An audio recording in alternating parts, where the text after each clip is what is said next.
All right, welcome. Today we're going to play detective and solve a biochemical mystery that you are absolutely going to see throughout your clinical career. We're talking about those lighter patches of skin, a sign we call hypopigmentation, and we're going to trace it all the way back to its molecular origins. So if you're a first-year medical student, this is going to be the perfect explainer to connect what's in your textbook directly to the patient you'll one day see. I mean, you've definitely seen this, right? Maybe on yourself or someone you know. These lighter patches are a condition called hypopigmentation. And, while it might seem like it's just a cosmetic thing, it's actually a fantastic biochemical clue. It's pointing to a really interesting story happening deep down inside ourselves. So what is it exactly? Well, hypopigmentation is just the clinical term for having reduced melanin. That's the pigment that gives our skin, hair, and eyes their color. Now, the key thing to remember is that it's not a disease in itself. Think of it more like a signal flare from the body, telling us that something in our pigment production line has gone a little bit wrong. To get to the bottom of this mystery, we're going to follow a really clear path. We'll start with the clue itself, then we'll look at the normal blueprint for how melanin gets made. After that, we'll investigate what happens when that process goes off the rails, look at two classic clinical cases, and then wrap up with the key takeaways you really need to know. Okay, first up, let's look at our first piece of evidence, the clue right there on the skin. What is this clinical sign actually telling us from a biochemical point of view? Well, that one little white patch can point to a bunch of different underlying causes. Is it a problem with a specific enzyme that's supposed to be doing all the work? Or maybe the pigment-producing cells themselves, the melanocytes. Are they missing or damaged? Or is it something simpler, like you're just missing the raw materials for the job, maybe from a nutritional deficiency? Each of these questions leads us down a completely different biochemical path. So before we can figure out what's going wrong, we've got to master what's supposed to go right. Let's take a look at the body's pigment production line and see how melanin is normally made. The easiest way to think about this is like a four-step factory assembly line, okay? It all kicks off with the raw material, an amino acid called tyrosine. Then, in steps 2 and 3, this really critical enzyme named tyrosinase acts like the main factory machine. It takes tyrosine, converts it to dopa, and then converts that dopa into dopaquinone. And finally, that dopaquinone gets processed into our final product, melanin, the very pigment that gives us all our color. So let's break down the key players in our little factory here. We've got our precursor, tyrosine.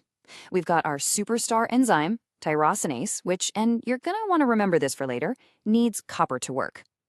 The whole operation happens inside specialized cells called melanocytes. And, of course, the final product is melanin. If you can get these four players straight in your head, you've totally got the basics down. Okay, we know the blueprints. Now for the fun part, the forensics. Let's dig in and investigate all the different points where this finely tuned production line can break down. This chart just lays out the main culprits perfectly. First up, you could have an enzyme defect. If that tyrosinase machine is broken, you get a condition like albinism. Second, you could have cell loss. If the workers, the melanocytes, are gone, you see things like leukoderma, which you probably know as vitiligo. Third, a cofactor deficiency. Remember how I said tyrosinase needs copper? Well, if you don't have enough copper, the machine can't work. That can point to a nutritional issue. And finally, a substrate deficiency.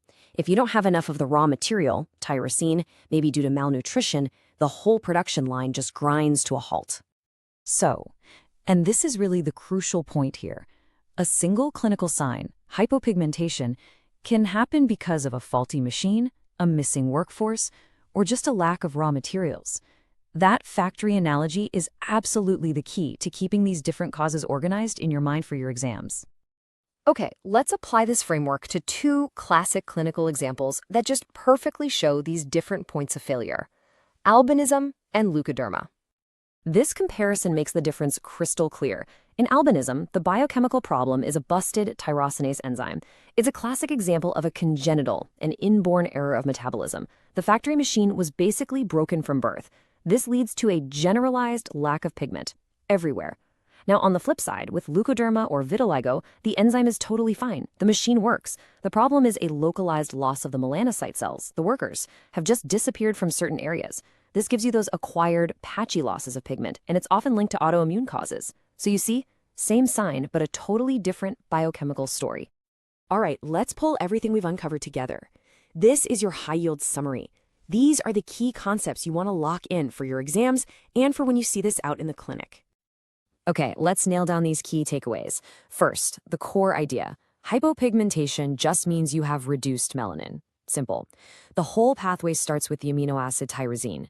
The main rate-limiting enzyme is tyrosinase, and it is absolutely vital to remember that it depends on copper. Now, if that enzyme is defective, you get albinism. But if the enzyme is fine and instead you're just missing the melanocyte cells, that's what causes leukoderma. And maybe the most important concept of all for your clinical thinking, the same sign on the skin can have multiple, completely distinct biochemical causes. Getting that is the core of great diagnostic work. So, we'll end with this thought. You can now look at a simple white patch on the skin and trace it all the way back to a specific amino acid or a copper-dependent enzyme or a population of cells. How does having that deep molecular understanding change the way you approach what you just see on the surface? That right there is the power of biochemistry in medicine. Thanks so much for joining me.